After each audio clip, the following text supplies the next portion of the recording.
আজ একাদশী। ভোরে স্নান করে ঠাকুর ঘরে বসে পূজা করছি। কপালে চন্দনের টিকা এবং সিঁদুর দিয়েছি। মাথায় ঘোমটা দিয়ে পূজা করছি। ছেলে স্কুলে যাওয়ার জন্য তৈরি হচ্ছিল। হঠাৎ ঠাকুর ঘরে এসে দাঁড়াল। আমি মাথা তুলে তাকালাম। সে আমার দিকে এক দৃষ্টিতে তাকিয়ে আছে। বললাম, কি হয়েছে? সে বলল, মা, তুমি কত সুন্দর লাগছ। আমি হাসলাম। সে পূজার ঘরে এসে আমার পাশে বসল। বলল, মা, এই সিঁদুর কার জন্য? আমি বললাম, তোর বাবার জন্য। সে বলল, বাবা তো নেই। এখনো কেন পরো? আমি বললাম, অভ্যাস হয়ে গেছে। সে আমার কপালে হাত বাড়াল। বলল, আমি এই সিঁদুর মুছে দিই। আমি তার হাত ধরে ফেললাম। বললাম, কি করছিস? সে বলল, মা, আমি চাই তোমার কপালে আমার নামের সিঁদুর থাকুক। আমি অবাক হয়ে জিজ্ঞেস করলাম, তুই কি বলছিস? সে দুই হাতে আমার মুখ ধরল। বলল, মা, আমি তোমাকে বিয়ে করব। তোমার মাঙে আমার নামের সিঁদুর পরাব। তুমি আমার স্ত্রী হিসেবে এই ঘরে থাকবে। ঠাকুরের সামনে প্রদীপের শিখা কাঁপছিল, আমার হৃদয়ের মতোই। এই গল্পটি সম্পূর্ণ শুনলে আপনাদের পানি অটোমেটিক বের হয়ে যাবে, সো যত দ্রুত সম্ভব হাতের কাছে টিস্যু নিয়ে বসে পড়ুন। বিছানার চাদর যেন নষ্ট না হয় সেটা সম্পূর্ণ খেয়াল রাখার অনুরোধ জানিয়ে গল্পটি এখন শুরু করব। তার আগে সর্বশেষ অনুরোধ, দয়া করে এমন পানি বের করার গল্প নিয়মিত শুনতে আমাদের চ্যানেলটি সকলেই সাবস্ক্রাইব করুন। ধন্যবাদ। হ্যালো বন্ধুরা, আমার নাম মীরা দত্ত। আমার বয়স 40 বছর। আমার স্বামীর নাম ছিল সুব্রত দত্ত, বয়স ছিল 43 বছর। আমাদের 2 সন্তান, রাহুল আর তিথি। রাহুল 18 বছর বয়সী, কলেজে পড়ে। তিথি 10 বছর বয়সী, স্কুলে যায়। আমার স্বামী 3 বছর আগে একটা দুর্ঘটনায় মারা গেছেন। তারপর থেকে আমি একাই এই পরিবার সামলাচ্ছি। রাহুল আমাকে খুবই সাহায্য করে। ছেলেটা অনেক বুদ্ধিমান আর পরিণত। কিন্তু কিছুদিন ধরে তার আচরণ আমার কাছে একটু অদ্ভুত লাগছে। সেদিন সকালের সেই ঘটনার পর থেকেই আমার মনে একটা অস্বস্তি কাজ করছে। রাহুলের কথাগুলো আমাকে বিভ্রান্ত করে রেখেছে। একটা ছেলে তার মায়ের সাথে এমন কথা বলতে পারে? এটা কি স্বাভাবিক? দুপুরে খাবার টেবিলে বসে আমি রাহুলকে লক্ষ্য করছিলাম। তিথি স্কুল থেকে ফিরে এসেছিল। আমরা 3 জনই খাচ্ছিলাম। হঠাৎ রাহুল বলল, মা, তোমার সাথে কিছু জরুরি কথা আছে কি? তিথি তখন তার প্রিয় মাছের তরকারি খাচ্ছিল। আমি বললাম, এখানেই বলো। রাহুল বলল, না, একান্তে গু। খাওয়ার পর তিথি তার খেলনা নিয়ে ব্যস্ত হয়ে পড়ল। রাহুল আমাকে তার ঘরে ডেকে নিয়ে গেল। ঘরে ঢুকে দরজা বন্ধ করে দিল। আমি বললাম, কি ব্যাপার? রাহুল বলল, মা, সকালে আমি যা বলেছিলাম সেটা নিয়ে তুমি চিন্তা করেছ? আমি বললাম, রাহুল, তুই কি পাগল হয়ে গেছিস? একটা মাছেলের মধ্যে এমন কথা হয়? রাহুল আমার কাছে এগিয়ে এলো। বলল, মা, আমি তোমাকে ভালোবাসি। কিন্তু সেই ভালোবাসা একটা ছেলের মায়ের প্রতি স্বাভাবিক ভালোবাসার চেয়ে অনেক গভীর। আমি অবাক হয়ে বললাম, তুই কি বলছিস জানিস? রাহুল বলল, মা, বাবা মারা যাওয়ার পর তুমি একাই সব সামলাচ্ছ। কিন্তু তুমি একজন নারী। তোমার সঙ্গীর প্রয়োজন আছে কি? আমি বললাম, এসব কথা বলিস না। তুই আমার ছেলে কি? রাহুল বলল, মা, আমিই তো তোমার সবচেয়ে কাছের মানুষ। আমি তোমাকে ভালো রাখতে পারব। তার কথা শুনে আমার গা শিউরে উঠল। আমি বললাম, রাহুল, তুই কি বলছিস? এটা পাপ। রাহুল বলল, মা, পাপ পুণ্য সমাজের তৈরি। আসলে ভালোবাসার কোনো বাধা নেই। আমি ঘর থেকে বেরিয়ে এলাম। মনটা খুবই খারাপ লাগছিল। রাহুল এমন কথা কেন বলছে? আমি কি ভুল করেছি? নাকি রাহুলের মানসিক কোনো সমস্যা হয়েছে? রাতে খাবার সময় রাহুল স্বাভাবিক আচরণ করছিল। তিথির সাথে হাসি তামাশা করছিল। আমি ভাবলাম, হয়তো দুপুরে সে মজা করছিল। কিন্তু রাতে শোয়ার সময় আমার ঘরের দরজায় টোকা পড়ল। আমি খুলে দেখি রাহুল দাঁড়িয়ে। বলল, মা, আমি কি তোমার সাথে শুতে পারি? আজ একটু ভয় লাগছে কি? আমি বললাম, কি ভয়? রাহুল বলল, জানি না। মনে হচ্ছে কেউ যেন আমাদের বাড়িতে আছে কি। আমি চারদিক দেখলাম। সব ঠিকঠাক লাগছে। কিন্তু রাহুল যদি ভয় পেয়ে থাকে তাহলে তাকে একা রাখা উচিত না। আমি বললাম, ঠিক আছে, তুই শুয়ে পড়। রাহুল আমার বিছানায় শুয়ে পড়ল। আমি অন্যদিকে মুখ করে শুলাম। কিছুক্ষণ পর রাহুল বলল, মা, তুমি কি জানো আমি তোমাকে কতটা ভালোবাসি? আমি বললাম, হুম। আমিও তোকে ভালোবাসি। রাহুল বলল, না মা, আমার ভালোবাসা আলাদা। আমি তোমাকে একজন পুরুষ হিসেবে ভালোবাসি। এবার আমি ঘুরে তাকালাম। বললাম, রাহুল, তুই এসব কথা বন্ধ করো। রাহুল হঠাৎ আমার দিকে এগিয়ে এলো। বলল, মা, আমি জানি তুমিও একাকিত্ব অনুভব করো। তুমি একজন যুবতী নারী। তোমার ইচ্ছে আছে কি? আমি উঠে বসলাম। বললাম, রাহুল, তুই আমার ঘর থেকে বের হয়ে যাগ। কিন্তু রাহুল আমার হাত ধরল। বলল, মা, আমার কথা একবার শুনো গি। তার হাতের স্পর্শ আমার গায়ে অদ্ভুত একটা অনুভূতি সৃষ্টি করল। আমি দ্রুত হাত সরিয়ে নিলাম। বললাম, রাহুল, তুই পাগল হয়ে গেছিস। আমি তোর মা গু। রাহুল বলল, মা, তুমি কি কখনো ভেবেছ বাবা মারা যাওয়ার পর তুমি কি করে কাটিয়েছ? তুমি কি কখনো একাকিত্ব অনুভব করনি? আমি নিরুত্তর রইলাম। সত্যি বলতে কি, রাহুলের কথায় যুক্তি ছিল। স্বামী মারা যাওয়ার পর আমি অনেক একাকিত্ব অনুভব করেছি। কিন্তু এটা কি তার মানে যে আমি আমার নিজের ছেলের সাথে? না, এটা কখনোই সম্ভব না। রাহুল আমার নীরবতা দেখে বুঝে গেল যে আমি দ্বিধায় পড়ে গেছি। সে আরও কাছে এসে বসল। বলল, মা, আমি তোমাকে খুশি রাখতে পারব। আমি তোমার যত্ন নেব। তুমি আর কখনো একা থাকবে না গি। আমি বললাম, রাহুল, এটা ঠিক না। এটা সমাজে গ্রহণযোগ্য না গে। রাহুল বলল, মা, সমাজের কথা ভুলে যাও। আমাদের খুশি থাকলেই হলো গো। হঠাৎ তিথির কান্নার আওয়াজ পেলাম। আমি দ্রুত উঠে তার ঘরে গেলাম। দেখি সে খারাপ স্বপ্ন দেখে কাঁদছে। আমি তাকে কোলে নিয়ে বললাম, কি হয়েছে মা? তিথি বলল, মা, আমি স্বপ্নে দেখেছি বাবা এসেছেন। তিনি বলেছেন আমাদের সাবধান থাকতে গু। আমার গা শিউরে উঠল। তিথির স্বপ্নের কথা শুনে মনে হলো যেন আমার মৃত স্বামী আমাকে সাবধান করে দিচ্ছেন। আমি তিথিকে শান্ত করে আবার আমার ঘরে ফিরলাম। দেখি রাহুল চলে গেছে।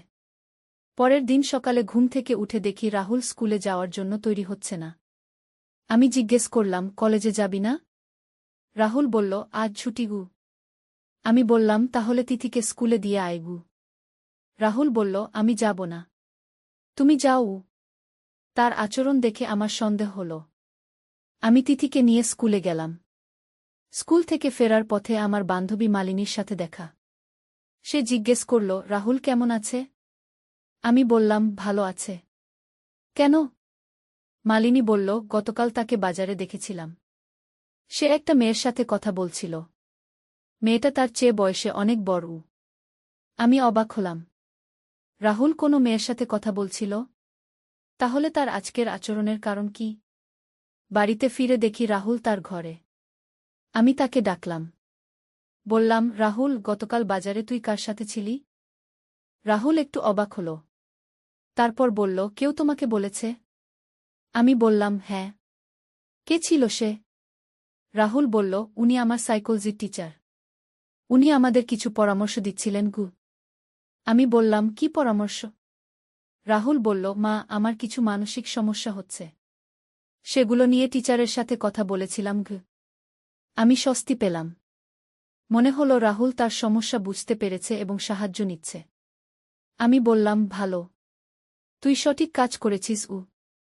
রাহুল বলল, টিচার আমাকে বলেছেন আমি যেন তোমাকে কিছু না বলি। উনি বলেছেন এগুলো একটা ফেজ। কিছুদিন পর ঠিক হয়ে যাবে। আমি খুশি হলাম। রাহুল তার ভুল বুঝতে পেরেছে। কিন্তু সেই রাতেই আবার সমস্যা হল। রাহুল আবার আমার ঘরে এলো। বলল, মা, আমি আর পারছি না। আমাকে সাহায্য করো। আমি বললাম, কি সাহায্য? রাহুল কাঁদতে কাঁদতে বলল, মা, আমি তোমাকে ভুলে যেতে পারছি না। আমার মন শুধু তোমাকে নিয়ে ভাবে গু। আমি তাকে কোলে নিয়ে বললাম, রাহুল, তুই আমার ছেলে। আমি তোর মা। এর বেশি কিছু আমাদের মধ্যে সম্ভব না গি। রাহুল বলল, মা, আমি জানি। কিন্তু আমার মন মানছে না গি। আমি তাকে শান্ত করার চেষ্টা করলাম। বললাম, তুই একটা ভালো ছেলে। তোর মন থেকে এসব ভাবনা চলে যাবে। পরের দিন আমি রাহুলের সাইকোলজি টিচারের সাথে যোগাযোগ করার সিদ্ধান্ত নিলাম। স্কুলে গিয়ে খোঁজ নিলাম। কিন্তু অবাক হয়ে জানলাম রাহুলের কোনো সাইকোলজি টিচার নেই। তাহলে সে কার সাথে কথা বলেছিল? বাড়িতে ফিরে রাহুলকে জিজ্ঞেস করলাম। রাহুল প্রথমে চুপ করে রইল। তারপর বলল, মা, আমি মিথ্যে বলেছি গি। আমি বললাম, তাহলে সেই মহিলাকে ছিল? রাহুল বলল, উনি একজন সেক্স থেরাপিস্ট। আমি উনার কাছে পরামর্শ নিতে গেছিলাম আমি অবাক হয়ে গেলাম। Sex therapist? তুই এসব কোথা জানলি? রাহুল বলল, ইন্টারনেটে সার্চ করেছিলাম। উনি বলেছেন এটা ঘেডেফাস কমপ্লেক্স নামে একটা মানসিক ব্যাধি। আমি ভাবলাম অন্তত সে তার সমস্যাটা বুঝতে পেরেছে। রাহুল আরও বলল, কিন্তু উনি আরও বলেছেন যে এটা সম্পূর্ণ অস্বাভাবিক কিছু না। অনেক ছেলেরই তাদের মায়ের প্রতি এমন অনুভূতি হয়। আমি চুপ করে রইলাম। এ ব্যাপারে আমার কোনো ধারণা নেই। রাহুল আমার কাছে এসে বসল। বলল, মা, উনি আমাকে বলেছেন এই সমস্যার একটাই সমাধান। আমি জিজ্ঞেস করলাম, কি? রাহুল বলল, তুমি যদি আমাকে একটু সান্ত্বনা দাও তাহলে আমার মন শান্ত হয়ে যাবে। আমি বললাম, কি ধরনের সান্ত্বনা? রাহুল বলল, মা, তুমি যদি আমাকে একটা আলিঙ্গন দাও, একটা চুম্বন দাও, তাহলে আমি তৃপ্ত হয়ে যাব। আমার মাথা ঘুরে গেল। এ কি কথা বলছে রাহুল? কিন্তু তার কান্নাকাটি দেখে আমার মায়া হল। আমি ভাবলাম, একটা আলিঙ্গন আর চুম্বনে তো আর এমন কিছু হবে না। আমি রাহুলকে কোলে নিয়ে জড়িয়ে ধরলাম। তার কপালে একটা চুম্বন দিলাম। কিন্তু রাহুল তাতে সন্তুষ্ট হল না। সে আমার ঠোঁটে চুম্বন খেতে চাইল। আমি বললাম, না রাহুল, এটা ঠিক হবে না। রাহুল কাঁদতে কাঁদতে বলল, মা, প্লিজ, শুধু একবার। আমি দ্বিধায় পড়ে গেলাম। অবশেষে তার মুখে একটা চুম্বন দিলাম। কিন্তু সেই চুম্বন দেওয়ার সাথে সাথেই আমার বুঝতে পারলাম যে এটা ভুল হয়ে গেছে। রাহুলের চোখে একটা অদ্ভুত উন্মাদনা দেখলাম। সে আমাকে আরও জোরে জড়িয়ে ধরল। বলল, মা, আমি তোমাকে ছাড়তে পারব না। আমি তাকে ধাক্কা দিয়ে সরিয়ে দিলাম। বললাম, রাহুল, এটা অনেক হয়েছে। কিন্তু রাহুল আমাকে ছাড়ল না। সে আমাকে বিছানায় শুইয়ে দিয়ে আমার উপর উঠে পড়ল। আমি চিৎকার করে বললাম, রাহুল, তুই কি করছিস? আমি তোর মা। কিন্তু রাহুল যেন পাগল হয়ে গেছে। সে বলতে লাগল, মা, আমি তোমাকে ভালোবাসি। আমি তোমাকে আমার করে নিতে চাই। ঠিক সেই মুহূর্তে তিথির কান্নার আওয়াজ পেলাম। রাহুল থমকে গেল। আমি দ্রুত তার নিচে থেকে বের হয়ে তিথির ঘরে গেলাম। দেখি তিথি জ্বরে কাঁপছে। তার শরীর খুবই গরম। আমি দ্রুত ডাক্তারের কাছে নিয়ে গেলাম। ডাক্তার বলল, তিথির ভাইরাল ফিভার হয়েছে। হাসপাতালে তিথির পাশে বসে থাকতে থাকতে আমি ভাবছিলাম রাহুলের কথা। সে কি করতে যাচ্ছিল? 3 দিন পর তিথি ভালো হয়ে বাড়ি ফিরলাম। রাহুল এই 3 দিন বাড়িতেই ছিল। আমি ভেবেছিলাম হয়তো এই কয়দিনে সে নিজেকে সামলে নিয়েছে। কিন্তু বাড়ি ঢোকার সাথে সাথেই রাহুল আমার কাছে এসে বলল, মা, আমি তোমার জন্য অপেক্ষা করছিলাম। আমি তিথিকে তার ঘরে রেখে রাহুলের সাথে কথা বলতে গেলাম। বললাম, রাহুল, তুই যা করছিস এটা একেবারেই ঠিক না। রাহুল বলল, মা, আমি আর নিজেকে সামলাতে পারছি না। তুমি যদি আমার সাথে না থাকো তাহলে আমি পাগল হয়ে যাব। আমি বললাম, রাহুল, তুই একজন মনোচিকিৎসকের কাছে যা। তোর চিকিৎসা দরকার। রাহুল রেগে গিয়ে বলল, আমার কোনো চিকিৎসা লাগবে না। আমি শুধু তোমাকে চাই। তার এই আগ্রাসী আচরণ দেখে আমি ভয় পেয়ে গেলাম। আমি বুঝলাম যে রাহুল সত্যিই মানসিকভাবে অসুস্থ হয়ে পড়েছে। সেদিন রাতে আমি তিথিকে নিয়ে আমার ঘরে শুলাম। দরজায় চেইন লাগিয়ে দিলাম। কিন্তু মাঝরাতে দরজায় টোকা পড়ল। রাহুল বলছে, মা, দরজা খোলো। আমার সাথে কথা বলো। আমি চুপ করে রইলাম। রাহুল ক্রমাগত দরজায় টোকা দিতে থাকল। হঠাৎ একসময় সব শান্ত হয়ে গেল। আমি ভাবলাম রাহুল চলে গেছে। কিন্তু ভোরবেলা ঘুম থেকে উঠে দেখি রাহুল আমার ঘরের জানালার কাছে দাঁড়িয়ে আছে। বাইরে থেকে আমাদের দেখছে। আমি ভয়ে কাঁপতে থাকলাম। তিথি ঘুমিয়ে আছে। রাহুল জানালায় টোকা দিয়ে ইশারা করছে দরজা খুলে দিতে। আমি মাথা নেড়ে না বোঝালাম। হঠাৎ রাহুল চিৎকার করে বলতে শুরু করল, মা, তুমি আমাকে এভাবে কষ্ট দিও না। আমি তোমাকে ভালোবাসি। তার চিৎকারে তিথি জেগে গেল। সে ভয় পেয়ে আমার কোলে এসে লুকাল। তিথি বলল, মা, রাহুল ভাইয়ার কি হয়েছে? সে কেন এমন করছে? আমি তিথিকে শান্ত করে বললাম, তোর ভাইয়ার একটু অসুখ হয়েছে। ভয় পেজো না। দুপুরে রাহুল বাড়ি ঢুকল। আমি তিথিকে নিয়ে বাইরে চলে গেলাম। আমার বান্ধবী সীমার বাড়িতে গিয়ে আশ্রয় নিলাম। সীমা জিজ্ঞেস করল, কি ব্যাপার? তুমি এত বিচলিত দেখাচ্ছ কেন? আমি সীমাকে সব কিছু বললাম। সীমা শুনে অবাক হয়ে গেল। সে বলল, এটা তো খুবই গুরুতর ব্যাপার। তুমি পুলিশে খবর দাও। আমি বললাম, রাহুল আমার নিজের সন্তান। আমি কি করে পুলিশে খবর দেব? সীমা বলল, তাহলে একজন মনোচিকিৎসকের কাছে নিয়ে যাও। আমি রাজি হলাম। পরের দিন সীমার সাহায্যে একজন ভালো মনোচিকিৎসকের কাছে গেলাম। ডাক্তার আমার কথা শুনে বললেন, এটি গেদেপাল কমপ্লেক্স এর একটি চরম পর্যায়ে। রোগীকে অবশ্যই চিকিৎসা নিতে হবে। ডাক্তার আরও বললেন, আপনি কিছুতেই একা তার কাছে যাবেন না। এই অবস্থায় সে যে কোনো কিছু করতে পারে। আমি রাহুলকে ফোন করে ডাক্তারের কাছে আসতে বললাম। কিন্তু রাহুল রাজি হল না। সে বলল, মা তুমি বাড়িতে এসো, আমি তোমার সাথে কথা বলবো। আমি বললাম, না রাহুল, তুই ডাক্তারের কাছে এসো। রাহুল রেগে ফোন কেটে দিল। সন্ধেবেলা হঠাৎ রাহুল সীমার বাড়িতে চলে এলো। সে দরজায় টোকা দিয়ে বলল, মা আমি জানি তুমি এখানে আছো, দরজা খোলো। সীমা ভয় পেয়ে পুলিশে ফোন করল।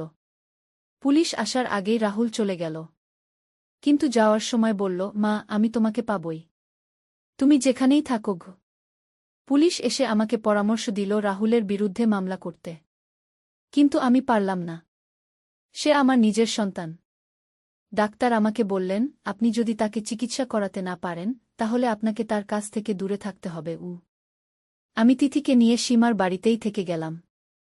কয়েকদিন পর রাহুল আবার এলো। এবার সে আরও উগ্র হয়েছিল। সে চিৎকার করে বলল, মা তুমি আমার সাথে বিশ্বাসঘাতকতা করেছ, তুমি আমাকে ছেড়ে চলে গেছ। এবার পুলিশ এসে রাহুলকে ধরে নিয়ে গেল। থানায় গিয়ে আমি রাহুলকে দেখলাম। সে কাঁদছে। বলল, মা তুমি আমার বিরুদ্ধে পুলিশে কেস করেছ।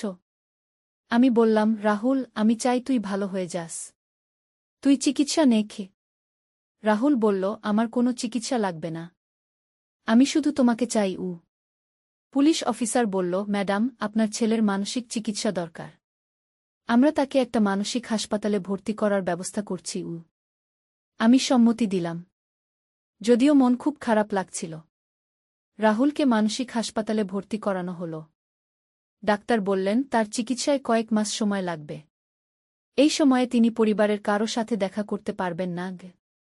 আমি আর তিথি সীমার বাড়িতে থাকতে থাকলাম। 3 মাস পর ডাক্তার জানালেন যে রাহুলের অবস্থার কিছুটা উন্নতি হয়েছে। ডাক্তার বললেন, এখন তিনি বুঝতে পেরেছেন যে তার আচরণ ভুল ছিল, কিন্তু এখনও তার পূর্ণ সুস্থতা হয়নি।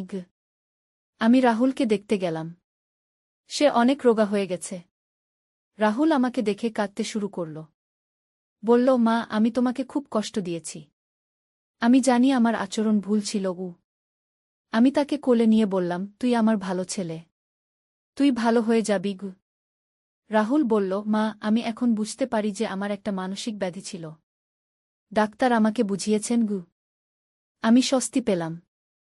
মনে হলো রাহুল সুস্থ হয়ে যাচ্ছে। আরও 2 মাস পর রাহুলকে হাসপাতাল থেকে ছাড়িয়ে নিয়ে এলাম। এখন সে স্বাভাবিক আচরণ করে, আমার সাথে একটা স্বাভাবিক মাছেলের সম্পর্ক রাখে। তিথিও খুশি যে তার ভাই আবার আগের মতো হয়ে গেছে। রাহুল এখন নিয়মিত ডাক্তারের কাছে যায়। সে নতুন করে পড়াশোনা শুরু করেছে। কিছুদিন আগে রাহুল আমাকে বলল, মা আমি সেই সময়ের জন্য তোমার কাছে ক্ষমা চাই। আমি জানি আমি তোমাকে খুব কষ্ট দিয়েছিলাম। আমি বললাম, তুই আমার সন্তান, তোর যে কোনো ভুলের জন্য আমি তোকে ক্ষমা করব। রাহুল বলল, মা আমি প্রতিজ্ঞা করছি এমন আর কখনো হবে না। এখন আমাদের পরিবার আবার শান্তিতে আছে। তিথি স্কুলে ভালো ফলাফল করছে, রাহুল কলেজে নিয়মিত যাচ্ছে। আমি আবার আমার সংসারে ব্যস্ত। কিন্তু মাঝে মাঝে মনে হয় সেই দিনগুলোর কথা, কত ভয়ঙ্কর একটা সময় পার করেছিলাম। এখন আমি বুঝি যে মানসিক অসুস্থতা কতটা ভয়ঙ্কর হতে পারে, কিন্তু সঠিক চিকিৎসায় সেটা ভালো হয়ে যায়। রাহুল এখন একটা মেয়ের সাথে বন্ধুত্ব করেছে, তার বয়সী একটা ভালো মেয়ে। আমি খুশি যে সে তার জীবনে এগিয়ে যাচ্ছে। কিছুদিন আগে রাহুল বলল, মা আমি বিয়ে করতে চাই। আমি বললাম, খুবই ভালো কথা, কিন্তু আগে তুই ভালোভাবে প্রতিষ্ঠিত হও। রাহুল বলল, হ্যাঁ মা আমি তাড়াহুড়া করব না। আমি দেখলাম রাহুল এখন একটা পরিণত চিন্তাভাবনা করে। 1 বছর পর রাহুল তার বান্ধবী প্রিয়াঙ্কাকে বিয়ে করল। খুব সুন্দর একটা বিয়ে হল। প্রিয়াঙ্কা খুবই ভালো মেয়ে, সে রাহুলকে খুব ভালোবাসে, আমাকেও মা বলে ডাকে। এখন আমাদের বাড়িতে আবার হাসি খুশির পরিবেশ। তিথি খুবই খুশি যে তার একটা বৌদি এসেছে। রাহুল আর প্রিয়াঙ্কা আলাদা ফ্ল্যাটে থাকে, কিন্তু প্রতিদিন আমাদের কাছে আসে। আমি এখন বুঝি যে পরিবারের কোনো সদস্যের মানসিক সমস্যা হলে সেটা পুরো পরিবারকে প্রভাবিত করে, কিন্তু ধৈর্য আর ভালোবাসা দিয়ে সব কিছু ঠিক করা যায়। রাহুল এখন একটা ভালো চাকরি করে। সে আমাকে বলেছে শীঘ্রই আমি দাদি হতে যাচ্ছি। আমি খুব খুশি। আমার জীবনে আবার নতুন খুশির সংবাদ আসছে। তিথিও এখন অনেক বড় হয়েছে। সে পড়াশোনায় খুবই ভালো। ভবিষ্যতে ডাক্তার হতে চায়। আমি গর্বিত আমার দুই সন্তানকে নিয়ে। যে কঠিন সময়টা আমরা পার করেছিলাম সেটা এখন মনে হয় একটা দুঃস্বপ্নের মতো। জীবনে কত রকমের পরীক্ষার মুখোমুখি হতে হয়, কিন্তু সাহস আর ধৈর্য দিয়ে সব কিছু জয় করা যায়। আমি এখন একটা শান্তিপূর্ণ জীবনযাপন করছি। আমার সন্তানরা ভালো আছে। এটাই আমার সবচেয়ে বড় পাওয়া। কখনো কখনো ভাবি জীবনে এমন কিছু ঘটনা ঘটে যা আমাদের ভেঙে দিতে পারে, কিন্তু আমরা যদি হার না মানি তাহলে সেই ভাঙা জায়গা থেকেই আবার নতুন করে গড়ে উঠতে পারি। আমার পরিবারের সাথে যা ঘটেছিল সেটা আমাকে আরও শক্তিশালী করেছে।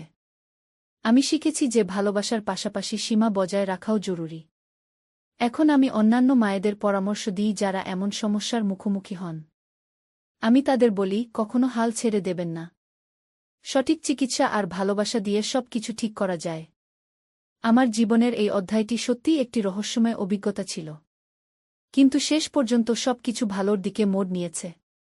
আজ যখন আমি রাহুল আর প্রিয়াঙ্কাকে একসাথে দেখি, তিথিকে পড়াশোনায় মন দিতে দেখি, তখন মনে হয় জীবনটা আসলেই সুন্দর। কোনো পরিবারেই এমন সমস্যা হোক, এটা আমি চাই না। কিন্তু যদি হয় তাহলে ধৈর্য ধরে সমাধানের পথ খুঁজতে হবে। আমার গল্প এখানেই শেষ। একটি পরিবারের সংকট আর তার সমাধানের গল্প। জীবনে যতই কঠিন পরিস্থিতি আসুক, হাল ছাড়লে চলবে না। সব কিছুর একটা সমাধান আছে। নূরের আলো। একটি ইসলামিক গল্প। প্রথম অধ্যায়, যাত্রা শুরু। ঢাকার পুরান শহরের একটি ছোট গলিতে বাস করত হাফেজ আব্দুর রহমান। তিনি একজন গরিব মানুষ ছিলেন, কিন্তু তার হৃদয় ছিল সোনার চেয়েও মূল্যবান। প্রতিদিন ফজরের আজানের সাথে সাথে তিনি উঠে পড়তেন এবং মসজিদে যেতেন। তার ছোট্ট দোকানটি চালিয়ে পরিবারের ভরণপোষণ করতেন। আব্দুর রহমানের একটি সন্তান ছিল, নূর নামের এক কন্যা। নূর মাত্র 5 বছর বয়সী, কিন্তু তার জ্ঞান এবং বুদ্ধিমত্তা ছিল অসাধারণ। সে কুরআন শরীফ হিফজ করেছিল এবং ইসলামের বিভিন্ন বিষয়ে গভীর জ্ঞান রাখত। গ্রামের মানুষেরা তাকে নূর নামে ডাকত কারণ তার চরিত্র ছিল আলোর মতো পবিত্র এবং উজ্জ্বল। একদিন সকালে আব্দুর রহমান তার দোকানে বসেছিলেন। হঠাৎ করে একজন বয়স্ক লোক এসে হাজির হলেন। তার পোশাক ছিল সাদা, চেহারায় ছিল নূরের আভা। তিনি বললেন, আসসালামু আলাইকুম ভাই। আমি দূর থেকে এসেছি। শুনেছি এই এলাকায় একটি মেয়ে আছে যার নাম নূর, যে খুবই জ্ঞানী এবং ধার্মিক। আব্দুর রহমান বিনয়ের সাথে জবাব দিলেন, ওয়ালাইকুম আসসালাম। জি হ্যাঁ, নূর আমার মেয়ে। কিন্তু আপনি কে? কেন তার খোঁজ নিচ্ছেন? বয়স্ক ব্যক্তি মৃদু হেসে বললেন, আমার নাম ইব্রাহিম। আমি একজন পীর সাহেব। আমি সারা দেশ ঘুরে বেড়াই এবং জ্ঞানী ও ধার্মিক মানুষদের সাথে সাক্ষাৎ করি। আমি শুনেছি আপনার মেয়ে নূর অসাধারণ জ্ঞানের অধিকারী। দ্বিতীয় অধ্যায়, পরীক্ষার শুরু। পীর ইব্রাহিম সাহেব নূরের সাথে দেখা করতে চাইলেন। আব্দুর রহমান তার মেয়েকে ডাকলেন। নূর এসে সালাম দিল এবং পীর সাহেবের পায়ে হাত দিয়ে সম্মান প্রদর্শন করল। পীর সাহেব নূরকে দেখে মুগ্ধ হয়ে গেলেন।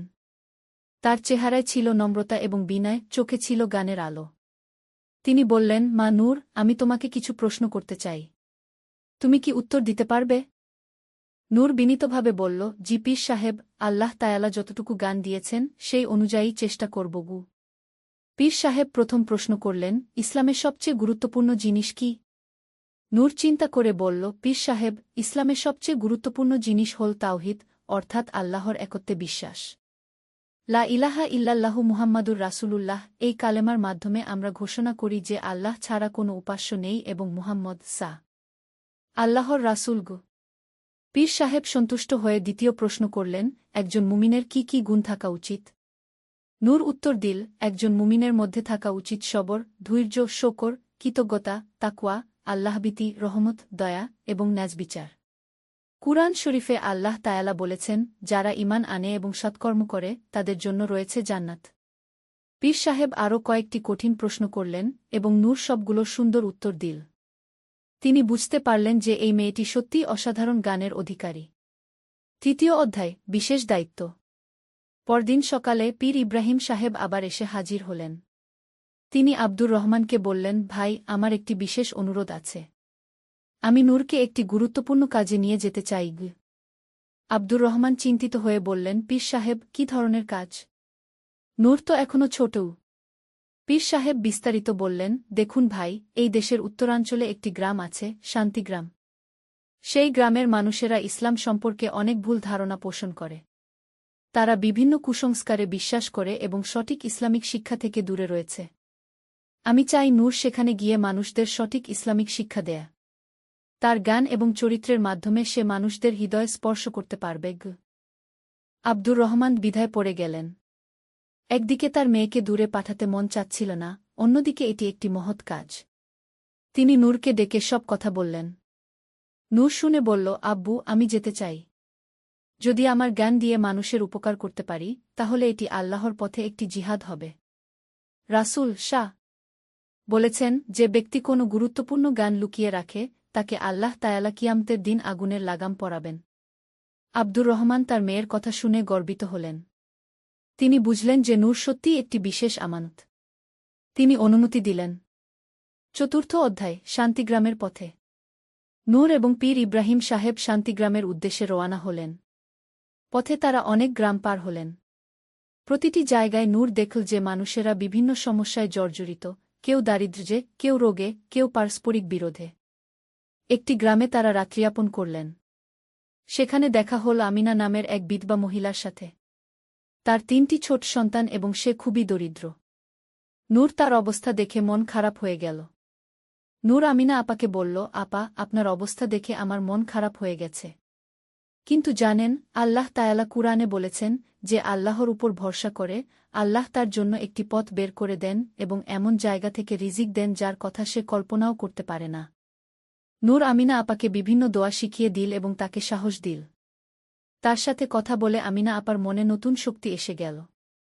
পরদিন সকালে নূর এবং পীর সাহেব যাত্রা অব্যাহত রাখলেন। পথে পীর সাহেব নূরকে বললেন, মা নূর, তুমি খেয়াল কর, তোমার ছোট্ট একটা কথা কেমন আমিনা আপার মনে শান্তি এনে দিয়েছে। এটাই হল ইসলামের শক্তি। ইসলাম শুধু নামাজ রোজার মধ্যে সীমাবদ্ধ নয়, বরং এটি মানুষের পূর্ণাঙ্গ জীবন ব্যবস্থা। পঞ্চম অধ্যায়, শান্তিগ্রামে পৌঁছানো। 3 দিন পরে তারা শান্তিগ্রামে পৌঁছালেন। গ্রামটি পাহাড়ের পাদদেশে অবস্থিত, খুবই সুন্দর প্রাকৃতিক পরিবেশ।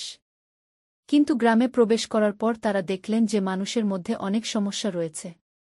গ্রামের মানুষেরা তাদের সন্দেহের দৃষ্টিতে দেখল। তারা ভাবল এরা বাইরে থেকে এসেছে, হয়তো কোনো ফায়দা লোটার জন্য। গ্রামের মোড়ল করিম মিয়া এসে তাদের সাথে দেখা করলেন। তিনি জিজ্ঞেস করলেন, আপনারা কারা? এখানে কেন এসেছেন? পীর সাহেব বিনীতভাবে বললেন, ভাই, আমরা ইসলামিক শিক্ষা প্রচারের জন্য এসেছি। এই মেয়েটি নূর খুবই জ্ঞানী। সে আপনাদের কুরআন হাদিসের সঠিক শিক্ষা দিতে পারবে। করিম মিয়া একটু রাগান্বিত হয়ে বললেন, দেখুন, আমরা মুসলমান। আমাদের ধর্মকর্ম সম্পর্কে আমরা জানি। আমাদের কোনো বাইরের শিক্ষার দরকার নেই। নূর নম্রভাবে বলল, চাচা, আমরা আপনাদের কোনো সমালোচনা করতে আসিনি। আমরা শুধু জ্ঞান ভাগাভাগি করতে চাই। রাসূল শাহ বলেছেন, জ্ঞান অর্জন করা প্রতিটি মুসলিম নরনারীর উপর ফরজ। আমরা চীনে গিয়ে হলেও জ্ঞান অর্জন করতে হবে। করিম মিয়া নূরের কথা শুনে কিছুটা শান্ত হলেন। তিনি বললেন, ঠিক আছে, আপনারা থাকতে পারেন। কিন্তু আমাদের মানুষেরা রাজি হবে কিনা জানি না। ষষ্ঠ অধ্যায়, প্রাথমিক বাধা। নূর এবং পীর সাহেব গ্রামের মসজিদে থাকার ব্যবস্থা করলেন। প্রথম কয়েকদিন খুবই কঠিন গেল। গ্রামের বেশিরভাগ মানুষ তাদের এড়িয়ে চলত। একদিন নূর দেখল যে গ্রামের মহিলারা একটি অসুস্থ শিশুর জন্য তাবিজ-কবচ ব্যবহার করছে। নূর তাদের কাছে গিয়ে জিজ্ঞেস করল, আপনারা কি করছেন? একজন মহিলা বলল, এই শিশুটি অসুস্থ। আমরা তার জন্য তাবিজ দিয়েছি যেন জিনভূতের উপদ্রব থেকে রক্ষা পায়। নূর বিনীতভাবে বলল, আপনারা ইসলামে তাবিজ-কবচ ব্যবহার করা শিরক। আল্লাহ তায়ালা কুরআনে বলেছেন, যদি আল্লাহ তোমাকে কোনো কষ্টে ফেলেন, তাহলে আল্লাহ ছাড়া আর কেউ সেই কষ্ট দূর করতে পারে না। চলুন আমরা এই শিশুর জন্য দোয়া করি এবং চিকিৎসকের কাছে নিয়ে যাই। মহিলারা প্রথমে রাগ করল, কিন্তু নূরের নম্র আচরণ দেখে তারা শান্ত হল। নূর তাদের কুরআনের কিছু আয়াত শিখিয়ে দিল যা অসুখের জন্য পড়া যায়। 7ম অধ্যায়, প্রথম সাফল্য। কয়েকদিন পরে অলৌকিক ঘটনা ঘটল। নূরের দোয়া এবং সঠিক চিকিৎসার ফলে সেই অসুস্থ শিশু সুস্থ হয়ে উঠল। এই ঘটনা গ্রামে ছড়িয়ে পড়ল এবং মানুষেরা নূরের প্রতি আস্থা রাখতে শুরু করল। একদিন সন্ধ্যায় কয়েকজন গ্রামবাসী মসজিদে এসে নূরের সাথে কথা বলতে চাইল। তারা বলল, নূর আপা, আমরা আপনার কাছে ইসলাম সম্পর্কে জানতে চাই। নূর খুব খুশি হল। সে তাদের নিয়ে একটি হালকা চালিয়ে বসল। প্রথমে সে আল্লাহর পরিচয় নিয়ে কথা বলল। দেখুন ভাই বোনেরা, নূর বলল, আল্লাহ তায়ালা আমাদের সৃষ্টিকর্তা। তিনি আমাদের ভালোবাসেন মায়ের চেয়েও বেশি। তিনি আমাদের জন্য সূর্য, চাঁদ, তারা, নদী, পাহাড় সব কিছু সৃষ্টি করেছেন। তিনি আমাদের দিয়েছেন বুদ্ধি, বিবেক এবং পছন্দের ক্ষমতা। একজন লোক জিজ্ঞেস করল, তাহলে আল্লাহ আমাদের কেন পরীক্ষা করেন? কেন দুঃখ কষ্ট দেন? নূর উত্তর দিল, এটি একটি খুব গুরুত্বপূর্ণ প্রশ্ন।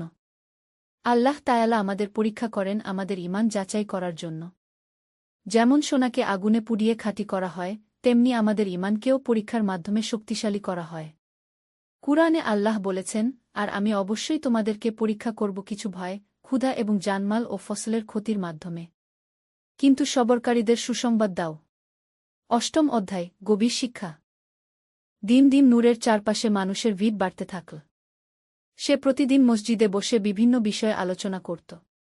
একদিন একজন যুবক এসে বলল, নূর আপা, আমার মনে একটা প্রশ্ন আছে। আমি মাঝে মাঝে খারাপ কাজের দিকে আকৃষ্ট হই। এটা কি পাপ? নূর বুঝতে পারল যে এটি একটি সূক্ষ্ম প্রশ্ন। সে বলল, দেখো ভাই, মানুষের মনে খারাপ চিন্তা আসা স্বাভাবিক।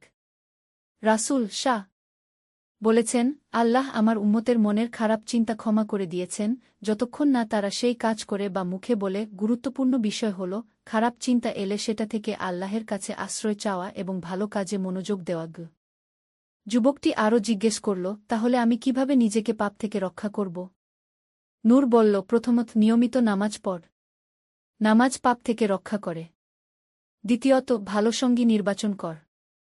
রাসূল শাহ বলেছেন, মানুষ তার বন্ধুর ধর্মের উপর থাকে। তৃতীয়ত, সর্বদা আল্লাহকে স্মরণ কর।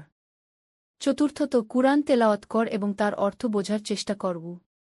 9ম অধ্যায়, পারিবারিক সমস্যার সমাধান। কয়েক সপ্তাহ পরে গ্রামের একটি বড় সমস্যার সমাধানের জন্য নূরের কাছে আসা হল।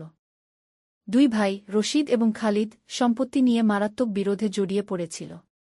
তারা একে অপরের সাথে কথা বলা বন্ধ করে দিয়েছিল এবং বিষয়টি আদালত পর্যন্ত গড়াতে চলেছিল। গ্রামের লোকেরা নূরকে বলল, আপা, আপনি যদি এই দুই ভাইয়ের সমস্যার সমাধান করতে পারেন, তাহলে আমরা বুঝব যে আল্লাহ সত্যিই আপনার সাথে আছেন। নূর প্রথমে রশিদের সাথে আলাদা কথা বলল। রশিদ রাগে অগ্নিশর্মা হয়ে বলল, নূর আপা, খালিদ আমার সাথে খুবই অন্যায় করেছে। বাবার সম্পত্তিতে আমার ন্যায্য অধিকার সে দিচ্ছে না। নূর শান্তভাবে বলল, রশিদ ভাই, আপনার রাগ বুঝতে পারছি। কিন্তু জানেন, আল্লাহ তায়ালা কুরআনে বলেছেন, যে ব্যক্তি তার রাগ সংযত রাখে, আল্লাহ তাকে ভালোবাসেন। আর রাসূল সাঃ বলেছেন, শক্তিশালী সে নয় যে অন্যকে কুস্তিতে হারায়, বরং শক্তিশালী সে যে রাগের সময় নিজেকে নিয়ন্ত্রণ করতে পারে। এরপর নূর খালিদের সাথে কথা বলল। খালিদও তার নিজের যুক্তি দিল। নূর ধৈর্যের সাথে দুই পক্ষের কথা শুনল। তারপর নূর একদিন দুই ভাইকে একসাথে ডাকল। সে বলল, রশিদ ভাই, খালিদ ভাই, আপনারা দুজনেই আমার কাছে এসেছেন। এটাই প্রমাণ করে যে আপনারা সমাধান চান। কিন্তু আপনারা কি জানেন, ভাই ভাইয়ের সম্পর্ক সম্পত্তির চেয়ে অনেক বেশি মূল্যবান? নূর কুরআনের একটি আয়াত তেলাওয়াত করল, মুমিনরা তো পরস্পর ভাই ভাই। সুতরাং তোমরা তোমাদের দুই ভাইয়ের মধ্যে সংশোধন করে দাও। তারপর সে বলল, আপনাদের বাবা কি চাইতেন যে তার মৃত্যুর পরে তার দুই প্রিয় সন্তান একে অপরের শত্রু হয়ে যাক? আপনাদের বাচ্চারা কি চাইবে যে তাদের চাচামামা তাদের পরিবার থেকে দূরে থাকুক? দুই ভাইয়ের চোখে পানি এসে গেল।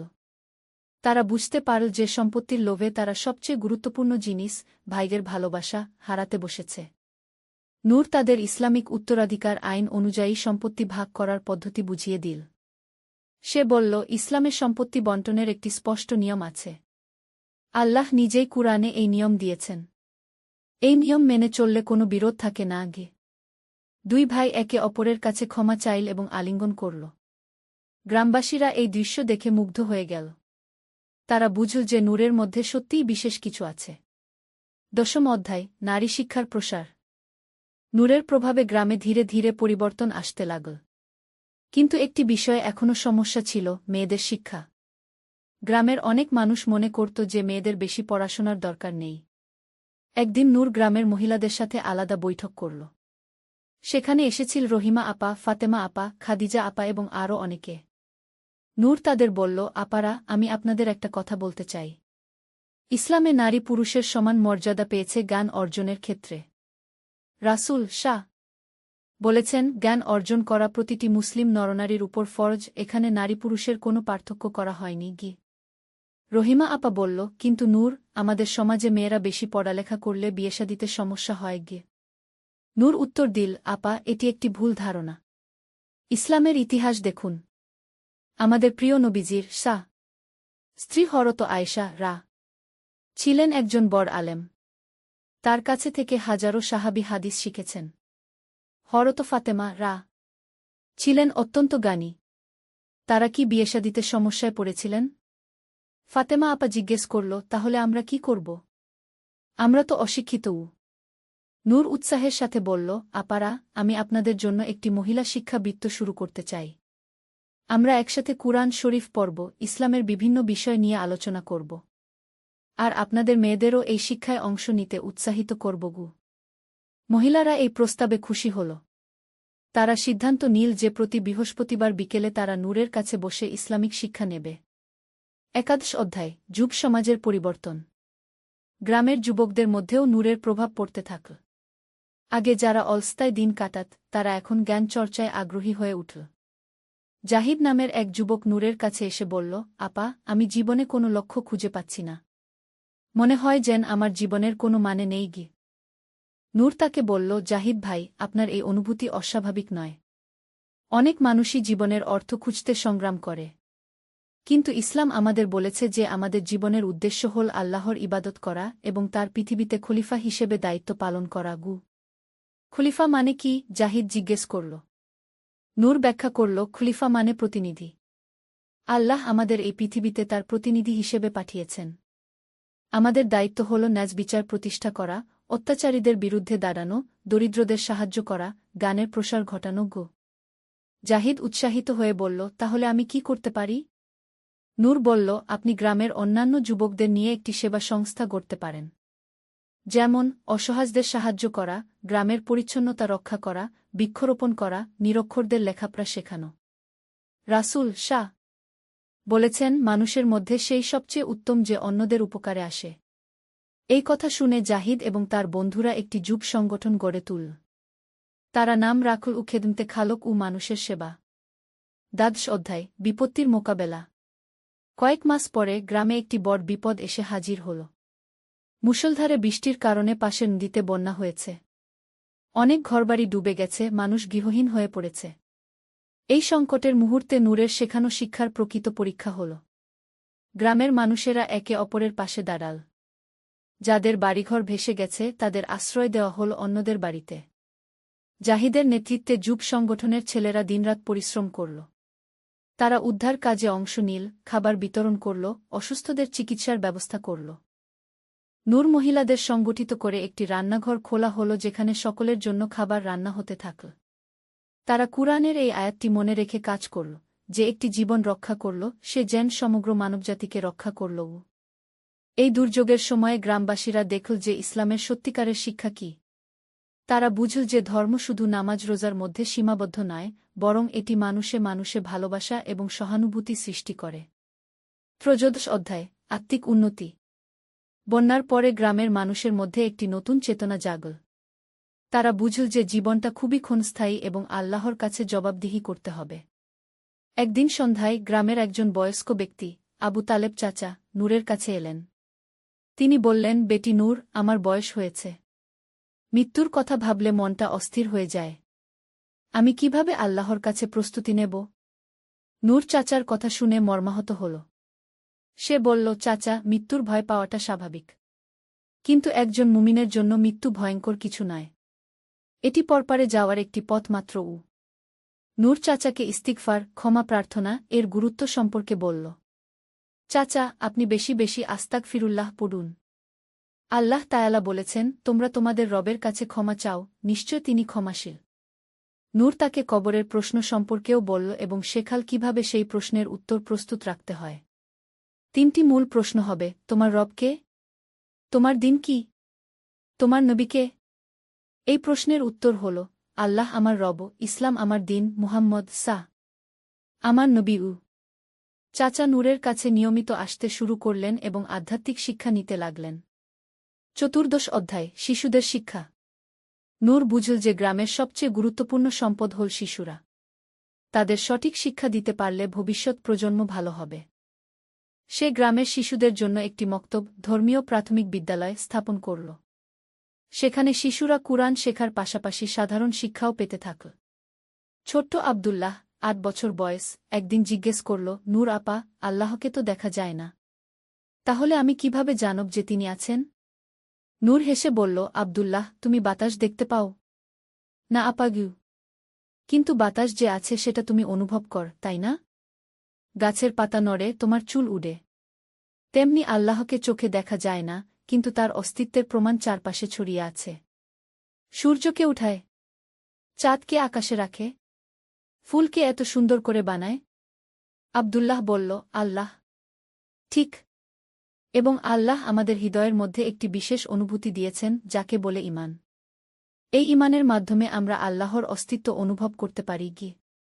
নূর শিশুদের খেলার ছলে ইসলামিক আদবকায়দা শেখাত। যেমন খাওয়ার আগে বিসমিল্লাহ বলা, খাওয়ার পরে আলহামদুলিল্লাহ বলা, বড়দের সম্মান করা, ছোটদের আদর করা। 15 অধ্যায়, অর্থনৈতিক ন্যায়বিচার। নূর লক্ষ্য করল যে গ্রামে অর্থনৈতিক বৈষম্য রয়েছে। কিছু মানুষ খুব গরিব, আবার কিছু মানুষ তুলনামূলকভাবে ভালো অবস্থায় আছে। সে ইসলামের অর্থনৈতিক ব্যবস্থা সম্পর্কে মানুষদের শিক্ষা দিতে শুরু করল, বিশেষ করে জাকাতের গুরুত্ব সম্পর্কে। একদিন গ্রামের ধনী ব্যবসায়ী হাজী সাহেবের সাথে নূরের কথা হল। হাজী সাহেব বললেন, নূর আপা, আমি তো নামাজ রোজা করি, জাকাত দেওয়ার কি দরকার? নূর বলল, হাজী সাহেব, ইসলামের 5টি স্তম্ভ আছে: কালেমা, নামাজ, রোজা, হজ এবং জাকাত। জাকাত ইসলামের একটি মূল ভিত্তি। এটি শুধু দান নয়, এটি গরিবের অধিকার। নূর কুরআনের আয়াত উদ্ধৃত করল, আর তাদের ধনসম্পদে অভাবগ্রস্ত ও বঞ্চিতদের অধিকার রয়েছে। জাকাত দেওয়ার ফায়দা কি? হাজী সাহেব জিজ্ঞেস করলেন। নূর বলল, প্রথমত, জাকাত আপনার সম্পদকে পবিত্র করে। দ্বিতীয়ত, এটি আপনার মনের কার্পণ্য দূর করে। তৃতীয়ত, এটি সমাজে ভারসাম্য আনে। চতুর্থত, আল্লাহ তায়ালা প্রতিদান হিসেবে আপনার সম্পদে বরকত দেন। হাজী সাহেব রাজি হয়ে গেলেন। তিনি নিয়মিত জাকাত দিতে শুরু করলেন। নূর আরও বল যে ইসলামে সুদ হারাম এবং এর বিকল্প হিসেবে মুদারাবা, মুশারাকা ইত্যাদি ইসলামিক ব্যাংকিং পদ্ধতি রয়েছে। 16 অধ্যায়, পরিবেশ সংরক্ষণ। নূর দেখল যে গ্রামের পরিবেশ রক্ষার ব্যাপারে মানুষের সচেতনতা কম। নদীতে ময়লা আবর্জনা ফেলা হয়, গাছ কাটা হয় নির্বিচারে। একদিন জুমার খুতবায় নূর পরিবেশ সংরক্ষণ নিয়ে কথা বলল। সে বলল, ভাই ও বোনেরা, আল্লাহ তায়ালা আমাদের এই পৃথিবীর আমানতদার বানিয়েছেন। আমাদের দায়িত্ব হল এই পৃথিবীকে রক্ষা করা।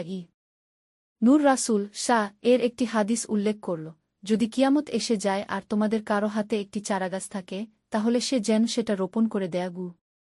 নূর বলল, এই হাদিস থেকে বোঝা যায় যে ইসলামে বৃক্ষরোপণ এবং পরিবেশ রক্ষা কতটা গুরুত্বপূর্ণ। তারপর থেকে গ্রামে একটি পরিবেশ সংরক্ষণ কমিটি গঠন হল। তারা নিয়মিত বৃক্ষরোপণ কর্মসূচি পালন করতে লাগল এবং নদীর পরিচ্ছন্নতা রক্ষা করতে লাগল। 17 অধ্যায়, আন্তর্ধর্মীয় সম্প্রীতি। শান্তিগ্রামে মুসলমানদের পাশাপাশি কিছু হিন্দু ও খ্রিস্টান পরিবার বাস করত। নূর চাইল যে সকল ধর্মের মানুষের সাথে ভালো সম্পর্ক থাকুক। একদিন হিন্দু সম্প্রদায়ের পূজার দিনে কিছু মুসলিম যুবক গোলযোগ করার চেষ্টা করল। নূর সাথে সাথে তাদের থামাল। সে বলল, এটা কি করছো তোমরা? ইসলাম কি তোমাদের এই শিক্ষা দিয়েছে? যুবকরা বলল, কিন্তু আপা, ওরা তো কাফের। নূর গম্ভীরভাবে বলল, ইসলামে অন্য ধর্মের মানুষদের সাথে ভালো ব্যবহার করার কথা বলা হয়েছে। কুরআনে আছে, দ্বীনের ব্যাপারে কোনো জবরদস্তি নেই, আরও আছে, তোমাদের ধর্ম তোমাদের, আমার ধর্ম আমার। নূর তাদের রাসূল শাহ এর জীবনের উদাহরণ দিল। নবীজি শাহ মদিনায় ইহুদি এবং খ্রিস্টানদের সাথে শান্তি চুক্তি করেছিলেন। তিনি তাদের ধর্মীয় স্বাধীনতা দিয়েছিলেন। এরপর থেকে গ্রামের সব ধর্মের মানুষ একসাথে শান্তিতে বাস করতে লাগল। তারা একে অপরের উৎসবে অংশগ্রহণ করত এবং সংকটের সময় পাশে দাঁড়াত। অষ্টাদশ অধ্যায় চ্যালেঞ্জের মুখোমুখি। কয়েক মাস পরে নূর এবং তার কাজের বিরুদ্ধে কিছু মানুষ ষড়যন্ত্র শুরু করল। পাশের গ্রামের একজন পীর হুজুর সাহেব নূরের জনপ্রিয়তায় ঈর্ষান্বিত হয়ে পড়েছিল। সে শান্তিগ্রামে এসে কিছু মানুষকে বলল, দেখুন, এই মেয়েটা নাকি ইসলাম শেখায়। কিন্তু মেয়েদের দ্বারা পুরুষদের ইসলাম শেখা ঠিক নয়। কিছু গোঁড়া মানুষ তার কথায় প্রভাবিত হল। তারা নূরের বিরুদ্ধে প্রচারণা চালাতে শুরু করল। একদিন নূর দেখল যে কিছু মানুষ তার দার্শে ধর্মীয় আলোচনায় আসা বন্ধ করে দিয়েছে। সে মনে মনে দুঃখ পেল।